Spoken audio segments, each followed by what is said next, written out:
Now, in a country where public trust in institutions is already fragile, words about the judiciary carry enormous weight.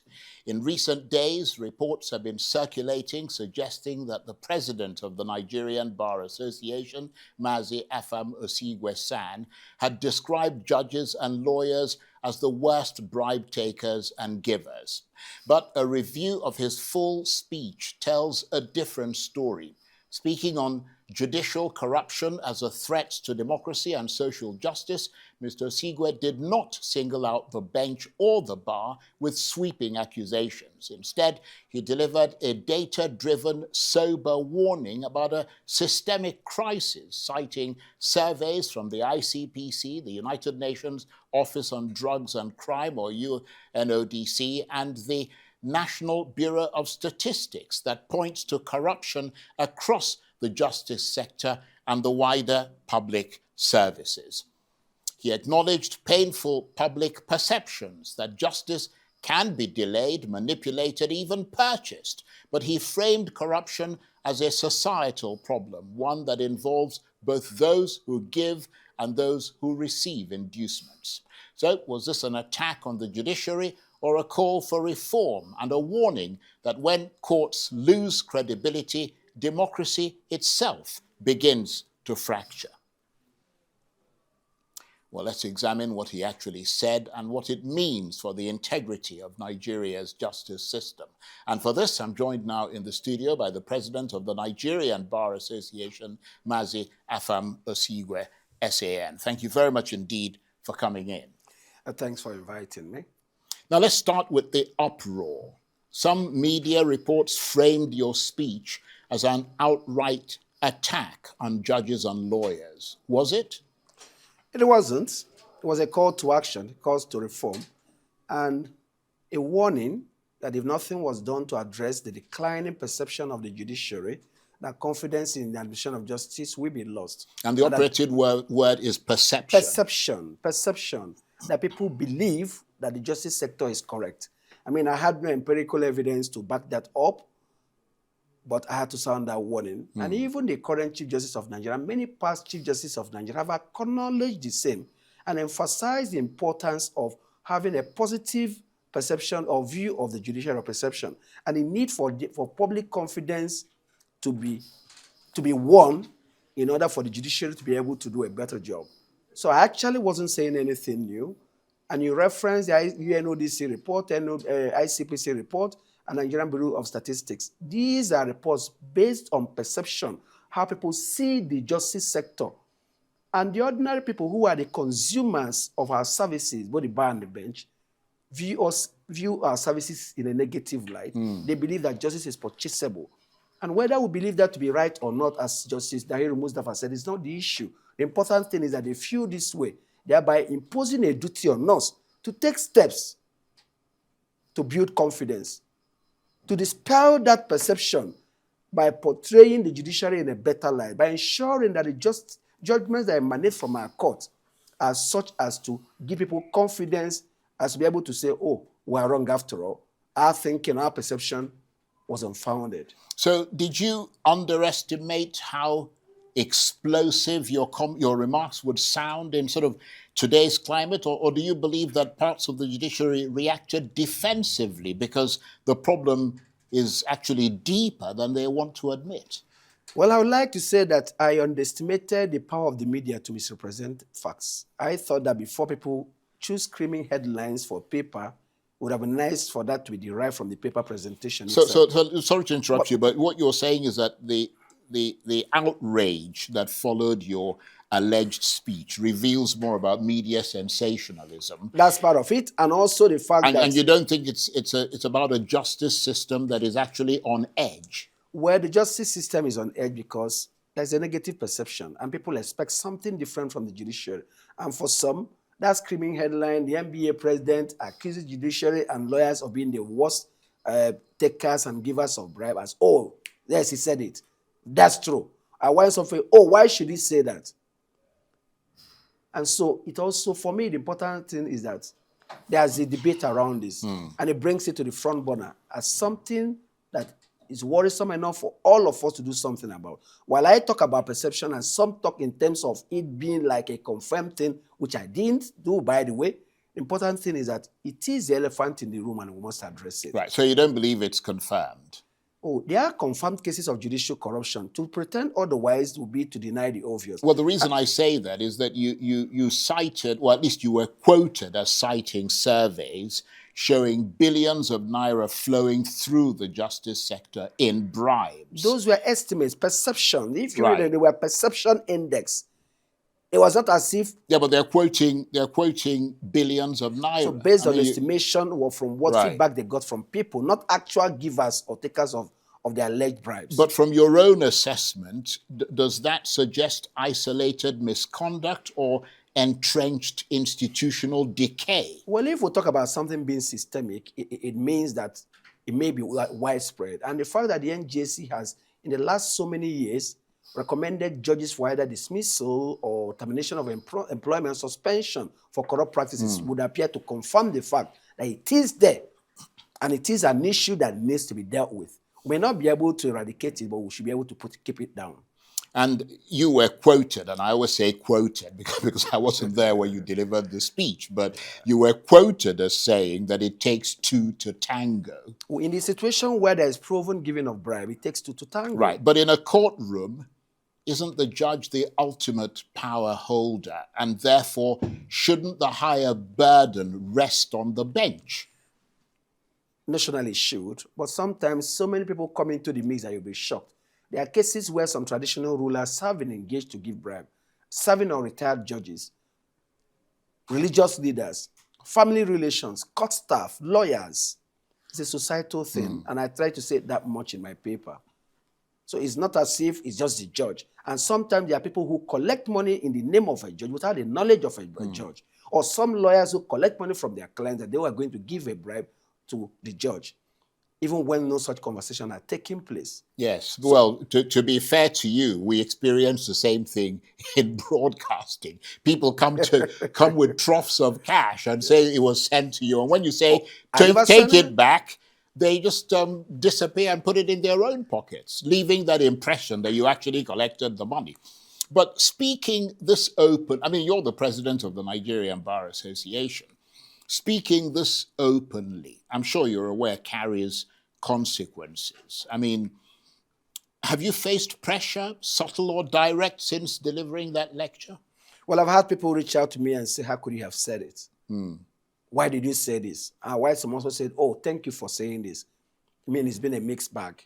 You mean judges have come? Well, nobody has put me under pressure, just to say. And some people have criticized me. Because there was one particular chief judge, I won't mention his name, who defended you, actually, and said from the outset that you were not, that's not what you said. No, there's no way I could have said that. Right. Because I've always spoken about the negative perception of judiciary. And like I said, even the judiciary itself, at the highest leadership level, acknowledges that there's that negative perception. And everybody agree that there's need to work on improving that.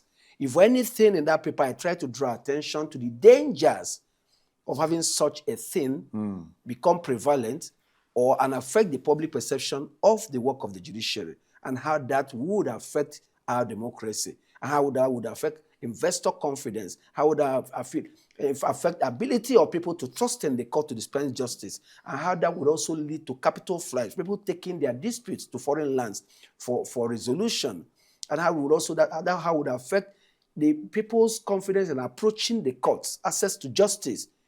For justice, when they believe that, look, it's a waste of time. Why waste your time? You spend so many years and nothing happens. So I talked about the spirit of justice, and I talked about the fact, the way the courts, and in where I proposed reforms, I also talked about how cases are assigned to court, how that should be digitalized so that a chief judge does not influence how cases are assigned. I dealt with quite a number of issues. They're digitizing it now. No, well, I'm not aware. They may be digitizing the filing of cases, but I'm not aware that how cases are assigned is digitized. And there are sometimes concerns raised by people about the way cases are assigned and how some cases get to go to some same persons, and how the ability of persons to influence the assignment of matters to particular judges. Those are real life worries. And I talked about quite a number of sectoral reforms that we can bring in to boost confidence in the judiciary. I mean, I didn't set out to pull the house down because that would also, I mean, affect the work I do. Also, right, but tar I mean, me with that negative brush. Right, but you are a very experienced lawyer. You're a senior advocate of Nigeria. For those who are watching internationally who are not Nigerian, it's the equivalent of a King's Counsel in Britain. You're also the president of the Nigerian Bar Association.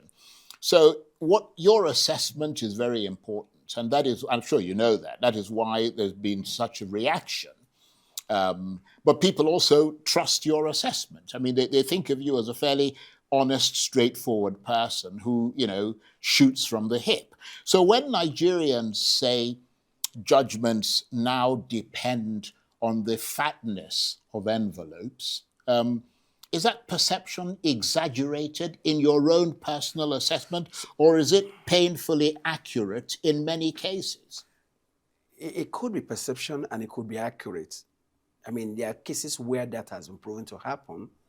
And I also quoted different authorities. By the way, it's not a personal held view. Right. I speak for the association, and I intentionally, deliberately quoted J.B. Daodo, who spoke as NBA president, and that was far back as 2011, to show that I speak from the point of view of an institution, an association, right, to show that the bar has maintained this particular stand. And then also cited judicial Chief Justice of Nigeria. I cited Justice Dahiru Mustafa. I cited the current Chief Justice of Nigeria, and I cited Justice Muhammad Lawal Uwais of blessed memory. In case anybody thinks Afam just woke up and started shooting his mouth, to show what they have said, their assessment, and also the view of the Supreme Court in AG Ondo and AG Federation, where they talked about the effect of corruption in society. So I was just speaking, and I cited government agencies like the ICPC, Nigerian Bureau of Statistics, and I quoted a foreign body like UNODC, and I quoted Chatham House. And likewise, I quoted part of the preamble to the United Nations Convention Against Corruption, UNCAC, to also say that it's not limited to us. It's a global thing, but maybe in Africa it's a bit more endemic. It affects so many things, but corruption is all over the place. Both the poor and rich nations have a fair share of it. Right, and your emphasis, if I quote you correctly, was again on perception. Perception. But at what point does perception itself become almost as dangerous as proven corruption? And has the judiciary, in your assessment, already crossed that line? There's something that the Chief Justice of Nigeria, Justice Dahiru Mustafa, said. It's not important whether this view is correct or not. He said the important thing is that the society which we serve is no longer happy with us and the work we do. And as a first-year lawyer, one of the things I learned is that how the ordinary man in the street, views your action is much more important than the truth otherwise, or the veracity of it. So the perception, and that is why in law, real likelihood of bias can lead to the upturning of a judgment. Really, and it doesn't matter whether that view, that perception is wrong. It's about what would a right-thinking person say. If a right-thinking person will be away believing that justice has not been done, then that's it. That's why at the bar, the position of the NBA is when there are established authorities on an issue, and a judge decides contrary to that, even when it was brought to his attention, it could either be evidence of corruption or evidence of lack of knowledge of the law, or incompetence. And whichever way it is enough to see such a person off the bench. Indeed. And so we don't need to prove it mathematically. So if the judgment is such that we go scratching our head and screaming, no, this cannot be justice. No, the court, no, this is not a judgment. This is a judgment but has not done justice. It should worry all of us. Indeed. And if for every time judgments come and the people are worried about it, it speaks volumes. And I'll tell a quick story if I have enough time to do that. Now, on the day the Kano gubernatorial contestation was decided by the Supreme Court, I was in Kano on the eve of it when the date of judgment was announced. And my friends advised me to leave Kano immediately, that violence was expected. And I scrambled and got a flight and left Kano. But the next morning, pictures coming out of Kano was that of deserted streets, that of armored vehicles and security law enforcement agents, police, army on the streets. Immediately that judgment came, and the governor was declared, the Supreme Court set aside the concurrent judgment of the High Court, the Tribunal, and the Appeal Court, and restored the governor. The soldiers, the police, everybody packed their things and left. People returned to the street. What did that tell me? It told me that the people knew what they thought was justice and what they thought was injustice. Likewise, in Plateau State. So when people perceive that the right thing has been done, it affects how they react. And if there was a fear of violence, and the judgment goes in a particular way that allays such fears, even the security agencies knew that whatever they felt was a threat to law and order was removed. And I always cite this example to show how public perception of whether justice has been done in a case has a big effect on democracy and security in our communities and states. Yeah, that's an interesting example, of course, and quite relevant. And you've proposed reforms.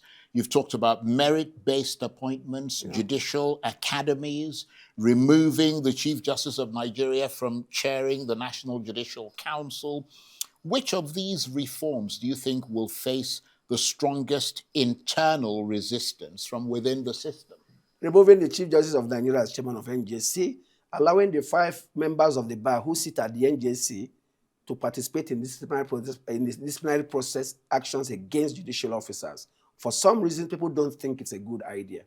But then there has been that argument that if the NJC is in charge of discipline of judicial officers, that no person should chair it who would be amenable to his disciplinary process or actions.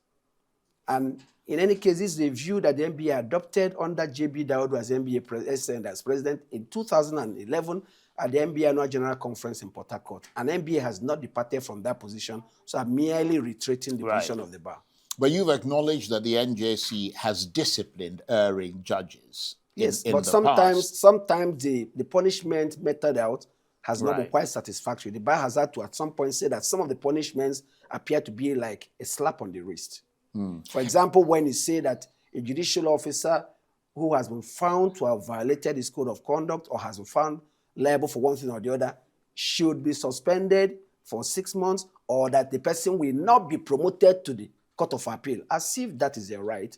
And then if he's not good enough to proceed to the Court of Appeal, why should he or she be good enough to remain at the High Court bench? Right. And just returning to that issue of corruption, perception of corruption, however you want to put it, would you support mandatory public asset declarations for judges and lifestyle audits where credible allegations arise? Considering that there's a lot of insecurity, kidnapping, I'll be reluctant about having a public declaration of asset, but in deserving cases, such public assets declaration should be, with proper reason given, be made available to those who may seek it. Right. But the most important thing is a lifestyle audit. Right. We should have lifestyle audit for people who occupy such office. Right. Now, just returning to the issue of, you talked about elections and the decision that was made in places like Kano, Plateau, and so on. You've warned that when courts shield the corrupt or punish political opponents, democracy fractures. Oh, yes. Are Nigerian courts currently being used, in your assessment, as political instruments? I think so. At the speech I delivered at the legal year ceremony of the Supreme Court, I lamented the fact that free speech is being muzzled in Nigeria under the guise of charging people to court or investigating them for cyber crime and criminal defamation. And that even when the matters are ordinarily bailable, judges and magistrates are increasingly appearing to be tools in the hands of politicians and big men and refusing people bail, even when there's no basis for it. And while pretending to rule on a bail, adjourning for weeks without giving them bail. And that the shrinking the democratic space is an abuse of the right to freedom of expression. And because these public office holders should be held to a higher standard of accountability. And if they deprive people of the ability to criticize them and hold them to account, then democracy dies. And if our judges become willing tools in giving them that which they desire, which is to put those people out of circulation, then there's something wrong, and the judiciary becomes a willing tool in the hand of the oppressors and thereby becomes an oppressor itself. And there are many cases of that I may not want to say on air, but there are so many cases of that. Something says 3 years, and you remand the person, refuse to grant the person bail, or you say you are adjourning for 2 or 3 months to give bail. Who does that? Where does that happen?